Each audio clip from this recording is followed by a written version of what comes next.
നമസ്കാരം. Welcome to Geetha's ഭക്തി ഗീതം. വൺ ഡേ വൺ ശ്ലോകം. Srimad Mahabhagavatam 819th day. Today 41st shloka of Prathamaskandham 8th chapter. ഓം നമോ ഭഗവതി വാസുദേവായ. ഓം ശ്രീകൃഷ്ണ പരമാത്മനേ നമ. ഹരിശ്രീ ഗണപതയേ നമ. അവിഘ്നമസ്തു ശ്രീ ഗുരുഭ്യോ നമ. ഓം തത്സത്. കൃഷ്ണം നാരായണം വന്ദേ കൃഷ്ണം വന്ദേ വ്രജപ്രിയം കൃഷ്ണം ദ്വൈപായനം വന്ദേ കൃഷ്ണം വന്ദേ പൃഥാസുതം. ഓം തത്സത്. ശ്രീമദ് മഹാഭാഗവതത്തിലെ 8ാമത്തെ അധ്യായത്തിലെ പ്രഥമസ്കന്ധത്തിലെ 8ാമത്തെ അധ്യായത്തിലെ 41ാമത്തെ ശ്ലോകം. ഇമേ ജനപദാ ശ്രദ്ധാ സുപൗകൗഷധിവീരുധ വനാദ്രിനദ്യുധന്വന്തോ ഹേദന്തേ തവ വീക്ഷിതേഹി. ഓം തത്സത്.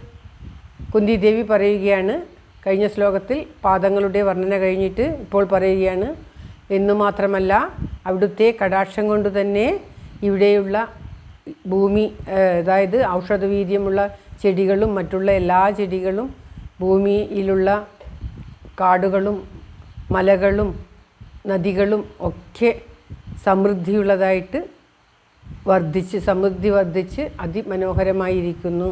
ഭഗവാന്റെ കടാക്ഷം മാത്രം മതി ഇങ്ങനെയുള്ള ജലാശയങ്ങൾക്കും കാടുകൾക്കും പർവ്വതങ്ങൾക്കും ഒക്കെ ശോഭ വരുവാൻ. അത്രയ്ക്കും മഹത്വമേറിയതാണ് ആ ഭഗവത് കടാക്ഷം എന്ന് ദേവി വീണ്ടും ഭഗവാനെ സ്തുതിക്കുകയാണ്.